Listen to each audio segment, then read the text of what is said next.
उनकी भी चिंता किया करो कि यह आपको तो ये भी एक महत्वपूर्ण बिंदु है। गाड़ियाँ सबके लिए रखी गई हैं, जो अमीर वाला है उन्हीं के लिए है ऐसा नहीं। तो आप अपने लिए एक्सप्रेस रखो, उसमें क्या बाधा हो गई, लेकिन गरीबों के लिए भी तो चाहिए ना। और उनकी गाड़ी में भी आप रिजर्वेशन बना करके बैठाओगे तो वो क्या करेंगे। ये भी एक लोकतंत्र में गलत काम हो रहा है। पहले टिकट तो ठीक था, आज तो रिजर्वेशन अनिवार्य हो गया। तो इसी के कारण, और वह रिजर्वेशन भी बिकते हैं बताते हैं। हाँ, तो व्यापार व्यवसाय टिकट में भी चालू हो गया।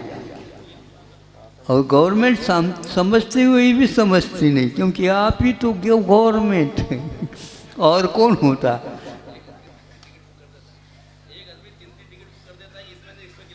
हाँ, क्लियर हो जाएगा। ऐसे चौके में न करियो।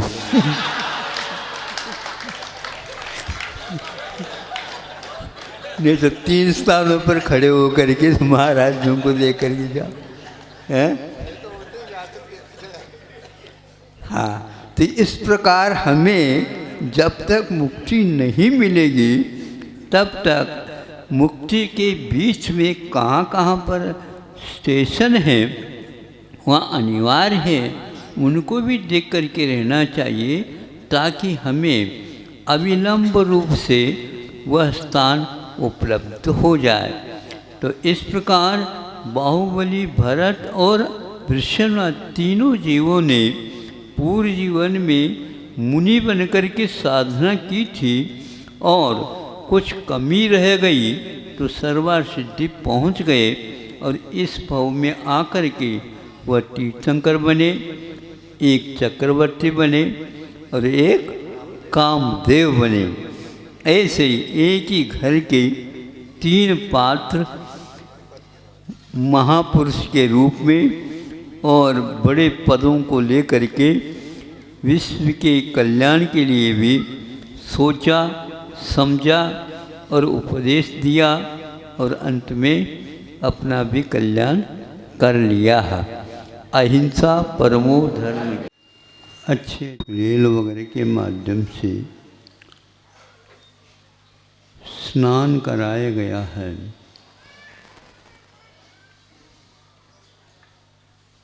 जो कुछ भी था उस सबको जिसने छोड़ करके गया, अब उसको अंतिम संस्कार के लिए ले जाया जा रहा है।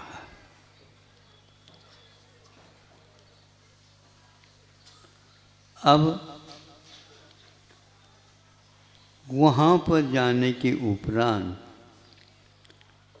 सारे अलंकार आदि उतार करके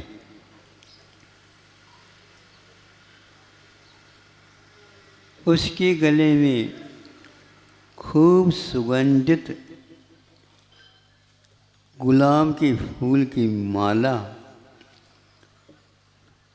उसको भी उतार करके वहीं पर रख दिया जाता है, और अंतिम संस्कार उसका हो जाता है। अब हम पूछना चाहते हैं, उसके शरीर के ऊपर से मान लीजिए बहुमूल्य वस्तुएं थी, उसको क्या आप लेना चाहेंगे? बोलो, लेते? नहीं लेते। अच्छा, अभी ताजी माला पहनाई गई थी और उतार दी गई, अभी उसमें कुछ नहीं हुआ। कम से कम 12 घंटे तक तो वो पहनने योग्य है। किंतु उसको पहनना तो दूर, उसको छूना भी नहीं चाहते। छूना तो दूर, उस तरफ देखना भी पसंद नहीं करते। अब ये थोड़े से मन को पूछ लो, हे मन, उसको क्यों नहीं पहन रहा, ले रहा है, छू रहा है, सूंघ रहा है? मन क्या उत्तर देता बताओ? वह सिखाता आपको, ये तो निर्माल्य है।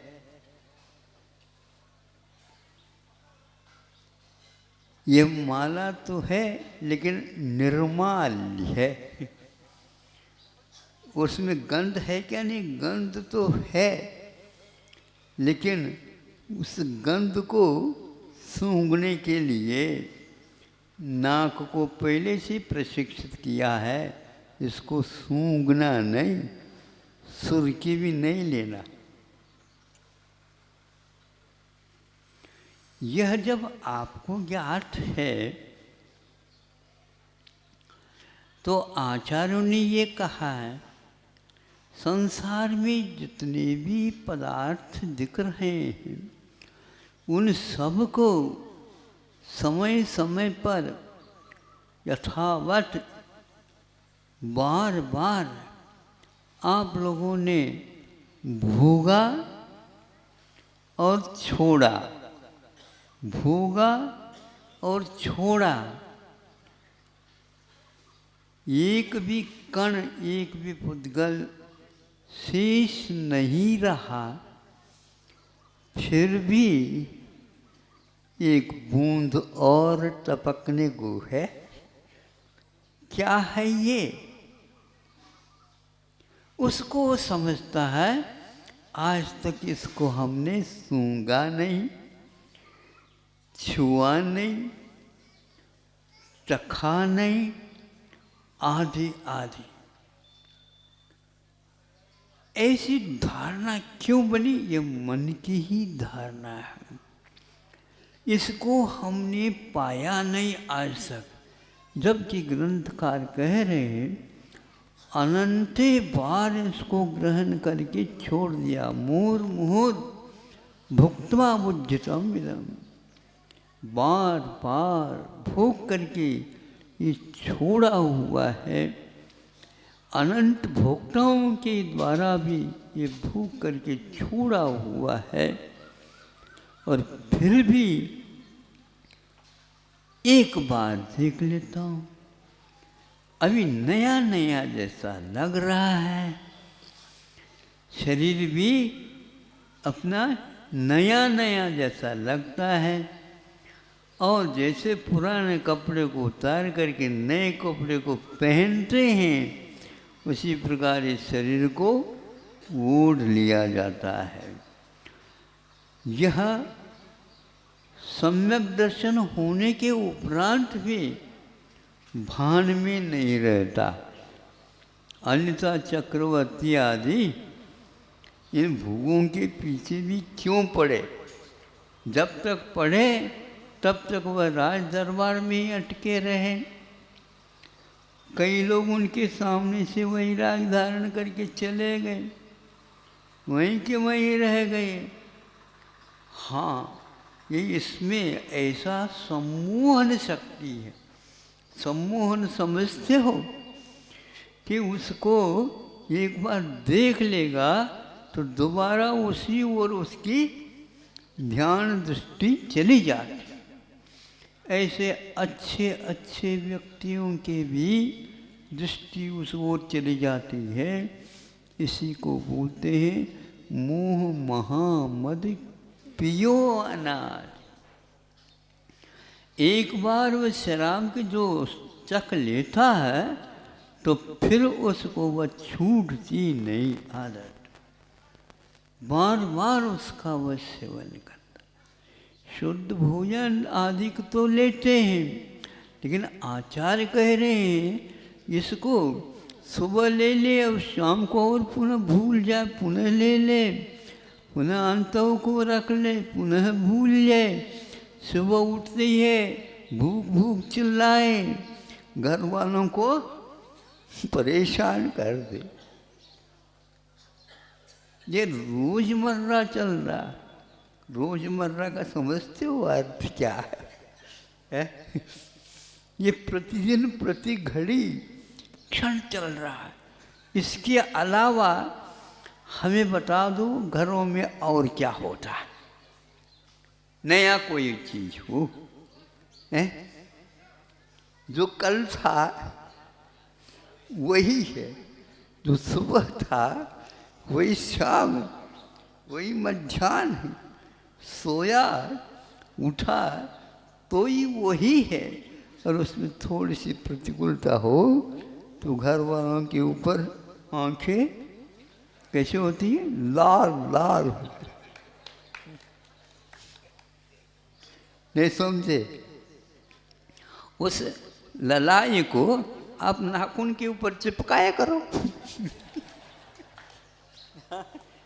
नाखून के ऊपर क्या नील पालिश, क्या बोलते हो, नील पालिश।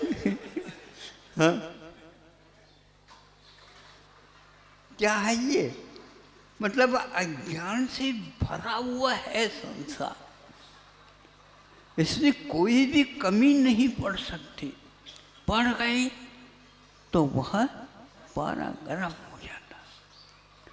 इसीलिए आचार्य कह रहे हैं जो कुछ भी आप सेवन करें कम से कम, इसलिए चढ़ाते समय जन्म जरा मृत्यु विनाश न है, संसार ताप विनाश न है, अक्षर से प्राप्त है।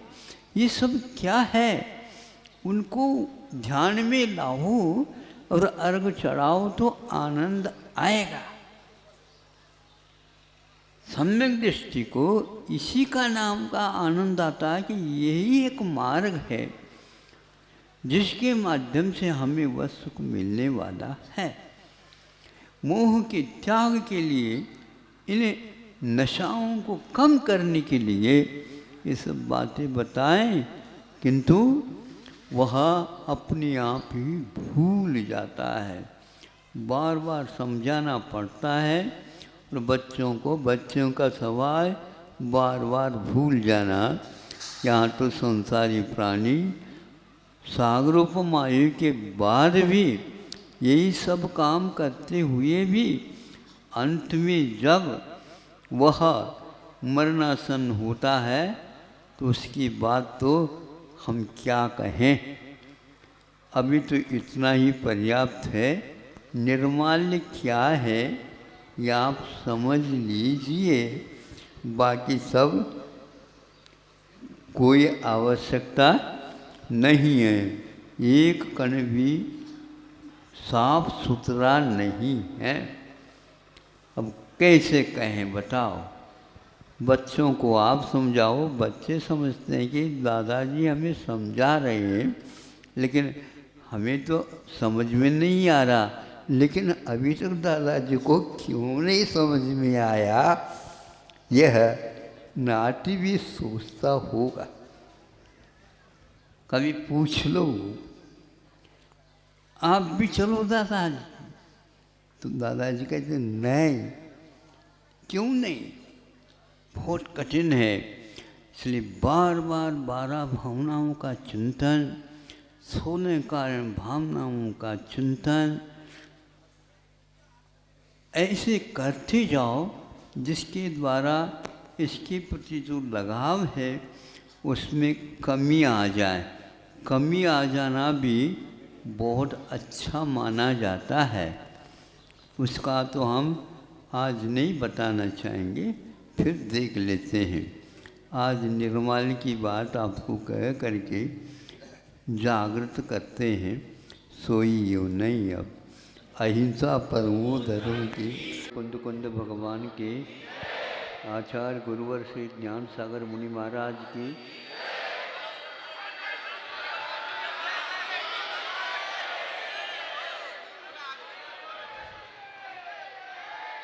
अब सुनो, कम समय में आपको ये पूछता हूँ, इतने आप मन लगा करके पूजन करते हैं, अभिषेक करते हैं, दर्शन करते हैं, भक्ति भाव करते हैं, नृत्य गान करते हैं, सब कुछ कर लिया, किंतु रत्नकर्ण श्रावकाचार्य में किसी भी सेठ साहूकार का नाम नहीं आया।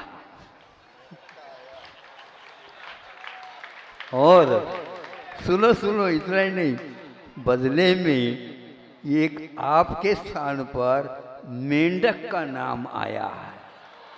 अब आपको सोचना है, हमें तो कुछ नहीं सोचना, हम तो पार हो गए, लेकिन आप लोगों की क्या स्थिति है।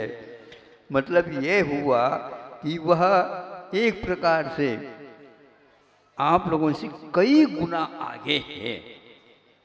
नहीं समझे, आप लोगों को ताली बजाओ कहने से तो बजाते हैं, लेकिन वह किस ढंग से ताली बजाया होगा, किस ढंग से क्या सामग्री लेकर के चले गए होंगे, कौन से उनके भाव होंगे, जो भगवान के समूह चरण में, महावीर भगवान के समूह चरण में श्रेणिक राजा से भी आगे, और 16 स्वर्ग के सारे देव सभी देख रहे हैं उस मेंढक की ध्वजा में मेंढक के चिन्ह को देकर के ये कौन आ रहा है, कौन आ रहा है। सैनिक को प्रश्न करना पड़ा, इसमें से कोई मुकुटधारी सेठ साहूकार नहीं आए। बोलो तो कहते हैं अब क्या बोले, आप ही सोच लो, आपका एक भी नंबर नहीं आया, इसका अर्थ है आपके नंबर बहुत कम हैं। भगवान से प्रार्थना करो, हे भगवान हम कम से कम मेंढक के सामने तो कम से कम जा कर के बैठने की हिम्मत तो कर दे, तभी तो समूह शरण में आनंद आएगा। ये तो सब रिकॉर्ड खुलेंगे वहाँ पर, कौन कौन क्या क्या करके आया है, कौन से वहाँ पर सीट मिलेगी। मिल जाती है तो बहुत अहोभाग्य समझ लो।